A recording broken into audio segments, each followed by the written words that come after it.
नमस्कार आप सभी को।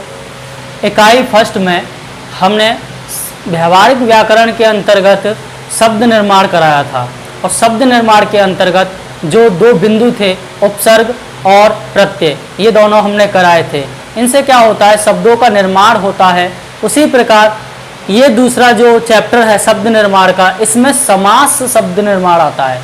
समास के द्वारा भी हम क्या है, बहुत सारे नए नए शब्दों का निर्माण करते हैं। इसलिए इस चैप्टर में शब्द निर्माण के अंतर्गत समास को भी रखा गया है। तो सबसे पहले हम समास की परिभाषा पर चलते हैं। समास की परिभाषा क्या है, समास क्या होता है? तो समास वह शब्द रचना है जिसमें अर्थ की दृष्टि से परस्पर स्वतंत्र संबंध रखने वाले, यानी कि इसमें शब्दों की रचना होगी और शब्दों की रचना से ही कोई नया शब्द बनेगा। अर्थ की दृष्टि से वो दोनों जो शब्द होंगे वो दोनों अर्थ की दृष्टि से परस्पर स्वतंत्र होंगे और संबंध रखने वाले दो या दो से अधिक होंगे। मतलब दो या दो से अधिक शब्द होंगे, वो आपस में क्या है, संबंध रखेंगे। शब्द मिलकर किसी नए स्वतंत्र शब्द की रचना करेंगे और वो जब दोनों स्वतंत्र शब्द मिल जाएंगे तो वो क्या है, वो किसी और नए स्वतंत्र शब्द की रचना करेंगे। यानी कि साधारण भाषा में हम ये कह सकते हैं कि दो या दो से अधिक स्वतंत्र शब्द मिलकर किसी नए स्वतंत्र शब्द की रचना करें, उसे हम समास कहते हैं। इसके बाद समास रचना में हमेशा दो शब्द होते हैं। शब्द भी कह सकते हैं हम उन्हें, पद भी कह सकते हैं। पहले पद को पूर्व पद, पूर्व मानी पहला पद, और दूसरे पद को उत्तर पद, उत्तर पद यानी कि बाद का पद कहते हैं। तथा इन दोनों के मेल से बना नया शब्द समस्त पद कहलाएगा। जब ये पहला यानी कि पूर्व पद और उत्तर पद दोनों मिल जाएंगे, मिल करके एक नया शब्द बनाएंगे, उस नए शब्द को हम समस्त पद कहेंगे। उदाहरण के तौर पर देखिए, जैसे कि हमने एक लिया यहाँ पे पूर्व पद। हमने जैसे कि बताया था कि जो पहला पद होता है उसको कहते हैं पूर्व पद और दूसरा पद होता है उसको कहते हैं उत्तर पद, और जो तीसरा होता है उसको बोलते हैं हम समस्त पद। अब इसमें हम कोई शब्द रखेंगे। पूर्व पद में हम जैसे कि नील रख देते हैं, नील, और उत्तर पद में हम रख देते हैं कमल। तो ये मिलकर के हुआ नील कमल। तो इस प्रकार से क्या है, इस एक नए, ये दोनों स्वतंत्र शब्द आपस में मिले, इन्होंने एक स्वतंत्र नए शब्द का निर्माण किया। इसी को हम कहते हैं समास रचना।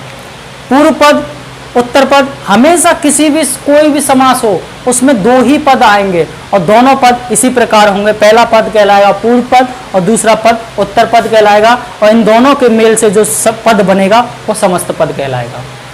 ठीक है। इसके बाद एक छोटी सी बात और इसमें ध्यान देने वाली बात है कि जब इन शब्दों को, जब ये समस्त पद बन जाता है इन शब्दों के द्वारा, तो इस जब समस्त पद के सभी पद को अलग अलग किए जाते हैं, जैसे कि ये शब्द है, अगर हम इसको अलग करें, इसी पूर्व की भांति में लाएं, पूर्व की अवस्था में लाएं, तो उसको हम समास विग्रह कहते हैं। विग्रह यानी कि अलग करना। तो हम इसमें लिख सकते हैं, जब समस्त पद, जब समस्त पद के सभी पद अर्थात दोनों पद, समस्त पद में दो ही पद आते हैं, सभी पद अलग अलग किए जाते हैं,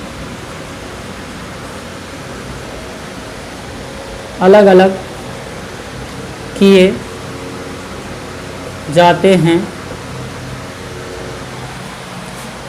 तो उस प्रक्रिया को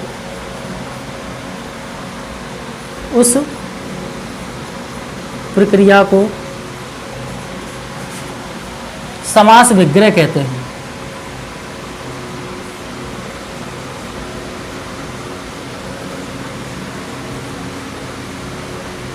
ठीक है। जैसे कि मैंने बताया कि जब समस्त पद, ये समस्त पद है ना, इस समस्त पद के सभी पद यानी कि पहला पद और दूसरा पद, दो ही पद हुए, इन दोनों को जब अलग अलग करेंगे तो उस प्रक्रिया को हम क्या कहेंगे, समास विग्रह। यानी कि समस्त पद को अलग अलग कर दिया, यानी कि दोनों पदों को पूर्व की अवस्था में ला दिया। जैसे कि हम लिखें, ये सीताराम है, सीताराम, ये क्या है, ये समस्त पद है। अब हम इसको क्या करेंगे, इनको अलग अलग करेंगे तो सीता अलग हो जाएगा और राम अलग हो जाएगा। इसको हम क्या कहेंगे? विग्रह। इसको कहेंगे हम विग्रह। ये विग्रह कर दिया हमने पूरे इस शब्द का। तो आप इसका एक स्क्रीनशॉट ले लीजिए। बहुत ही अच्छी बातें हैं, अच्छी बातें लिखी हुई हैं, परिभाषाएं। उसके बाद आगे पढ़ाते हैं।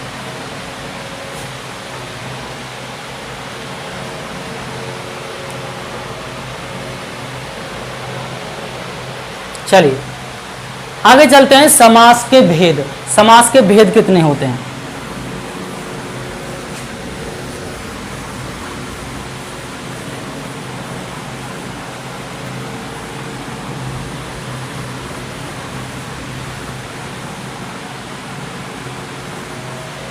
तो समास के भेद मुख्यतः 6 प्रकार के होते हैं और उन 6 प्रकारों में कुछ इस प्रकार होते हैं। पहला होता है तत्पुरुष समास।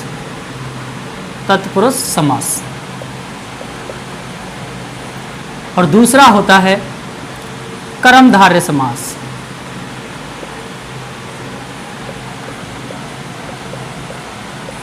और तीसरा होता है द्विगु समास। चौथा होता है बहुव्रीहि समास।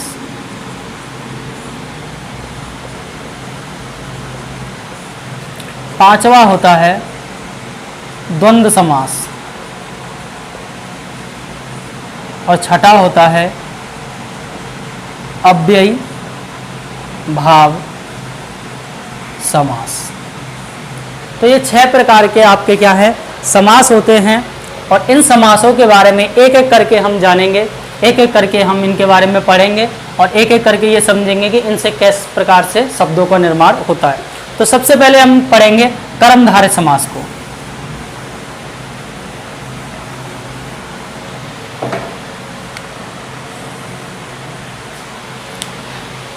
कर्मधारय समास की परिभाषा क्या है, उसके भेद कितने हैं और इनसे किस प्रकार से शब्दों का निर्माण होता है, ये हम इसके अंतर्गत जानेंगे।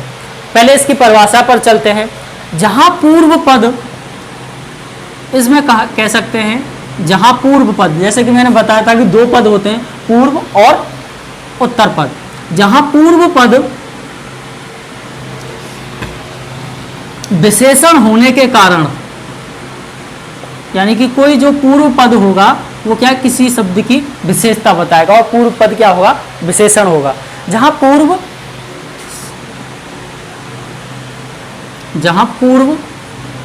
पद विशेषण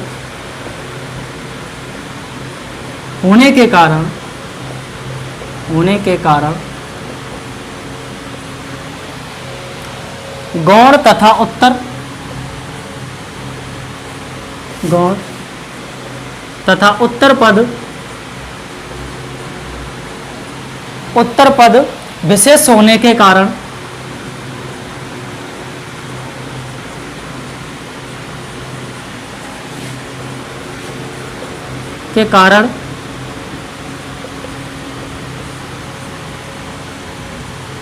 प्रधान होता है, प्रधान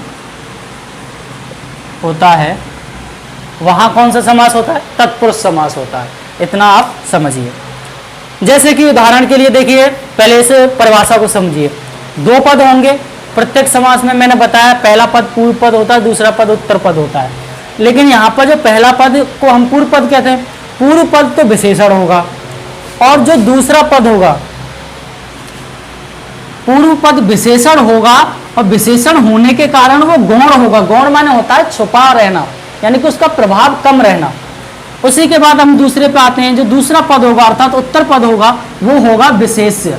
विशेष होने के कारण वो क्या होगा? प्रधान होगा, वही मेन होगा, वही सबसे मुख्य होगा।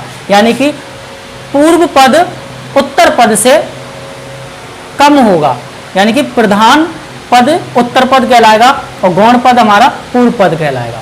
तो जैसे कि एग्जाम्पल के तौर पर देखिए,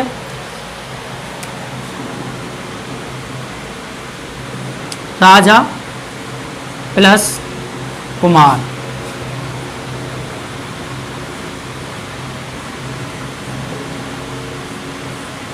राजा का कुमार कह सकते हैं या हम राजकुमार कह सकते हैं। देखिए अब इसमें विशेष कैसे और विशेषण कैसे। देखिए पहला पद क्या है, विशेषण है, और दूसरा पद क्या है, विशेष्य है। यानी कि हम यहाँ पर राजा के बारे में बात नहीं कर रहे, हम यहाँ राजा के बारे में बात नहीं कर रहे, हम राजा के पुत्र के बारे में बात कर रहे हैं। राजा का कुमार, यानी कि राजा का कौन है, कुमार यानी कि पुत्र, तो वो क्या कहलाएगा, राजकुमार कहलाएगा। राजा यहाँ पर विशेषण हुआ क्योंकि वो एक विशेषता रखता है, वो राजा है, लेकिन राजा की भी विशेषता यहाँ इस शब्द में कौन बता रहा है, कुमार, और कुमार कौन है, उसका राजा का पुत्र है। इस प्रकार ये क्या बना, राजकुमार बना।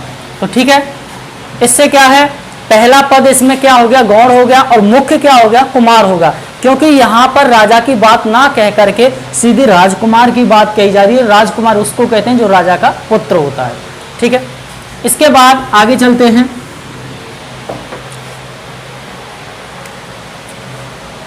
इस एग्जाम्पल को आप लिख लीजिए, लिखे देता हूं मैं। राजा, राजा प्लस कुमार, राजकुमार। देखिए जैसा कि आप उपयुक्त पद में देख रहे हैं कि हम राजा के विषय में तो बात नहीं कर रहे हैं, हमने जो बताया था अभी, हम किसके बारे में कर रहे हैं, उसके पुत्र के बारे में बात कर रहे हैं। तो इससे क्या है, इस विषय में बताना चाहता है कि किसके विषय में बताना चाहता है, राजा के पुत्र के बारे में। तो इसी कारण ये क्या है, पूर्व पद हमारा विशेषण ही रह गया और गौण रहा, और उत्तर पद क्या विशेष होने के कारण प्रधान बन गया, क्योंकि प्रधान कौन है यहाँ पर, राजकुमार, राजा का पुत्र। आगे चलते हैं। इसके बाद आता है तत्पुरुष समास के कुछ भेद होते हैं, इसके भी कुछ पाठ होते हैं और उनको हम आगे पढ़ेंगे। तो आगे आते हैं तत्पुरुष समास के भेद।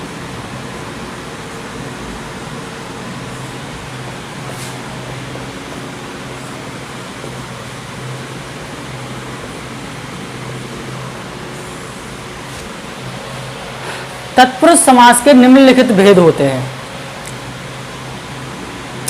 जैसे कि निम्नलिखित को छोड़िए, पहले आप ये समझिए कि आपने विभक्तियां पढ़ी होंगी। हिंदी में 8 प्रकार की विभक्तियां होती हैं, कर्ता, क्रिया, कर्म, कर्ता, कर्म, करण, ये सभी विभक्तियां होती हैं। इनके बारे में हम बताएंगे क्योंकि ये सभी तत्पुरुष समास के अंतर्गत आएंगे। इसके बाद जो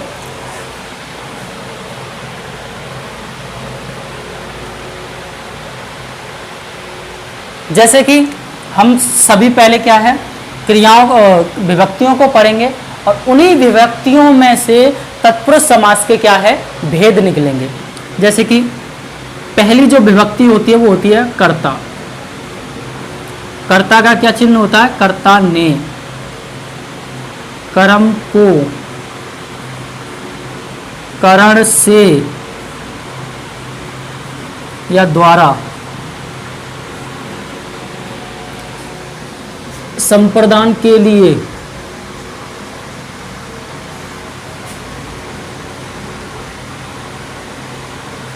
संप्रदान के लिए, अपादान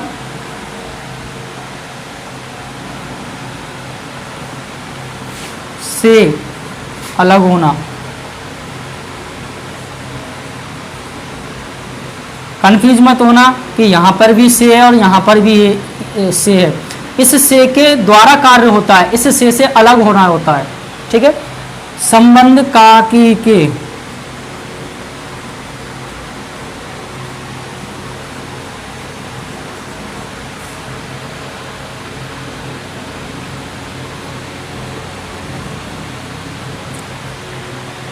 और अधिकरण में पर,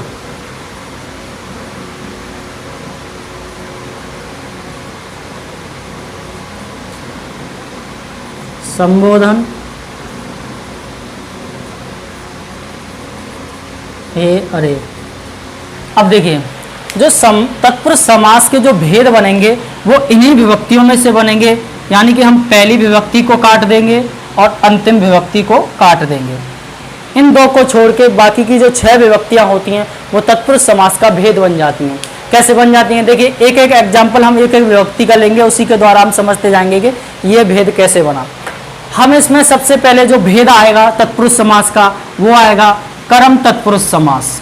ठीक है, हम इधर लिखते हैं इसको। ठीक है, तो पहला भेद होगा वो बनेगा आपका कर्म तत्पुरुष समास। ठीक है, तो इसका चिन्ह क्या होता है, इसका चिन्ह होता है को। ठीक है, हमेशा ध्यान रखना पहला और अंतिम नहीं पार्ट है तत्पुरुष समास का, बीच के 6 पार्ट है, और भी 2 पार्ट हैं वो अलग हैं, वो विभक्तियों में से नहीं है। पहले इनको समझिए। तो सबसे पहला जो पार्ट बनता है वो होता है कर्म तत्पुरुष समास। इसमें क्या होता है, हमको ये पता लगाने के लिए कौन सी विभक्ति का या फिर सब तत्पुरुष समास के कौन से भेद का ये उदाहरण दिया गया, तो उसके लिए हमें क्या है, समास विग्रह करना पड़ता है। जैसे कि कर्म तत्पुरुष समास के लिए एक हम एक उदाहरण लेते हैं, जैसे कि उदाहरण ग्रामगत। अब ग्रामगत एक 2 शब्दों का पद है, ये 2 पदों का एक शब्द है ये, और इसको हमें पता लगाने के लिए कि इस तत्पुरुष समास के कौन से भेद का है ये उदाहरण, तो हम क्या करते हैं, इसको विग्रह करते हैं। विग्रह कैसे करेंगे, ग्राम, देखिए ग्राम माने होता है गांव, या फिर ग्राम भी भूल सकते हैं। ग्राम और आगत माने गया हुआ, यानी कि ग्राम को गया हुआ, ये हम लिख देंगे। अब ठीक है, हमने इसका क्या है, समास विग्रह कर दिया। अब हम कैसे पहचानेंगे कि ये तत्पुरुष समास के कर्म तत्पुरुष समास का भेद है, क्योंकि हम इससे पहचान लेंगे, क्योंकि इसमें एक चिन्ह आया है को, और को चिन्ह होता है आपका कर्म तत्पुरुष समास का। इससे हम इसको पहचान लेंगे। और भी ऐसे एग्जाम्पल होते हैं जिनको हम क्या है जान सकते हैं और उनके एग्जाम्पल को समझ सकते हैं। ग्रामगत हो गया। ठीक है, इसके बाद जो अगला जो उदाहरण आएगा उसके लिए हम ले सकते हैं कि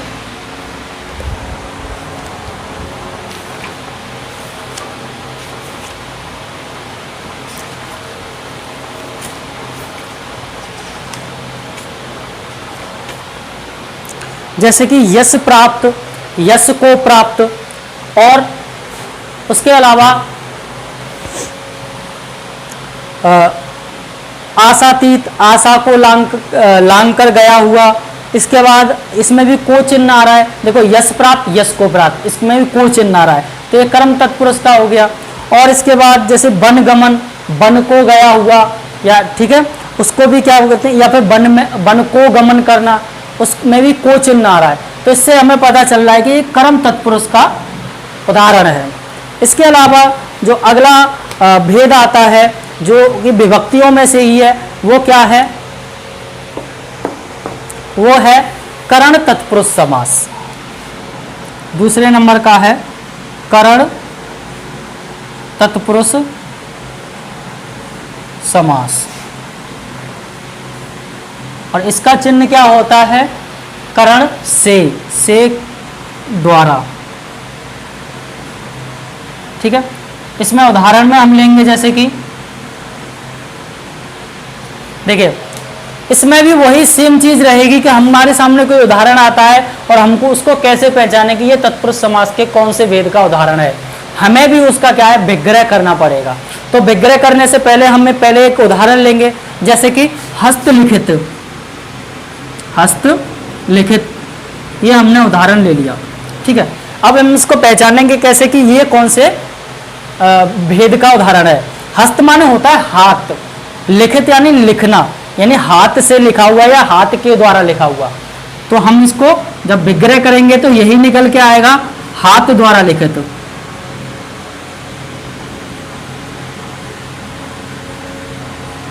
देखिए हमने कैसे पहचाना कि ये करण तत्पुरुष का समास है, क्योंकि इसका जो दूसरा चिन्ह है वो है द्वारा, और द्वारा इस समास विग्रह के अंतर्गत आया गया है। और एक और उदाहरण ले सकते हैं जिससे कि से भी आपका सामने आ जाए। जैसे कि उदाहरण में अकाल पीड़ित ले लेते हैं। अकाल पीड़ित, अकाल यानी कि मुसीबत आ जाना, अकाल पड़ जाना। अकाल पीड़ित को भी हम अगर तोड़ेंगे यानी कि समास विग्रह करेंगे तो अकाल से पीड़ित आ जाएगा। तो से चिन्ह क्या हुआ, ये वाला चिन्ह हुआ। उसी प्रकार से अन्य उदाहरण भी इसमें ऐसे ही याद किए जाएंगे। तो आगे का जो भाग है उस पर चलते हैं।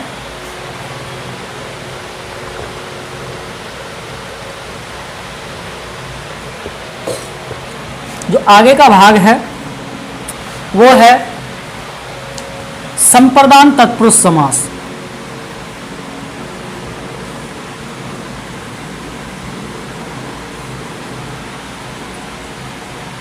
और इसका चिन्ह क्या होता है, के लिए।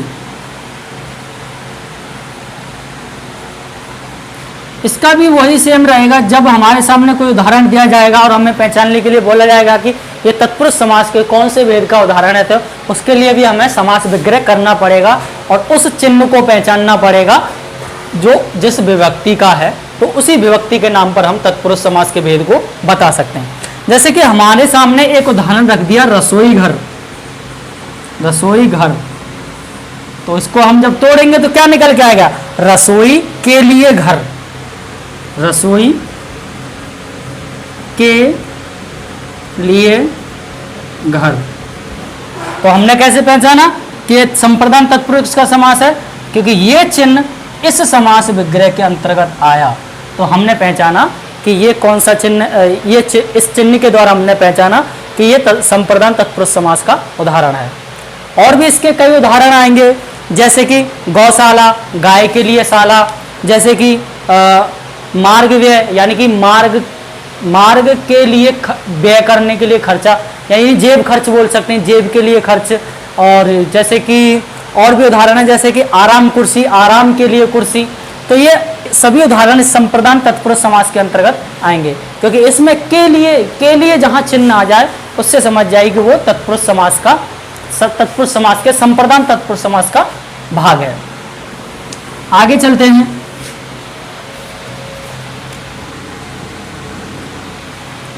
जो अगला है, चौथा है, वह है आपका अपादान तत्पुरुष समास। अपादान तत्पुरुष समास। और इसका चिन्ह क्या होता है, से। लेकिन ये वाला से अलग करता है।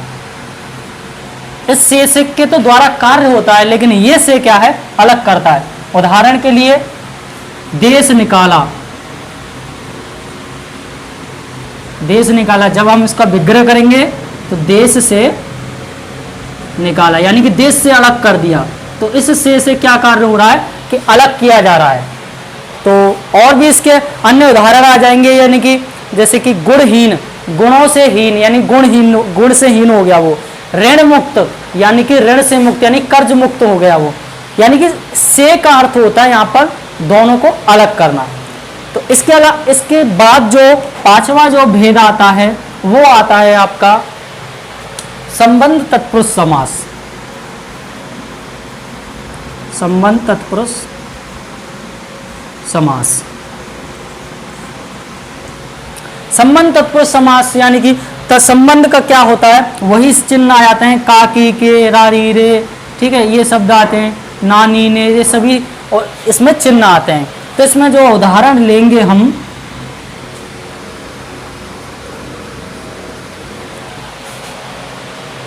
राजकुमार ले लेते हैं हम। राजकुमार यानी कि राजा का कुमार।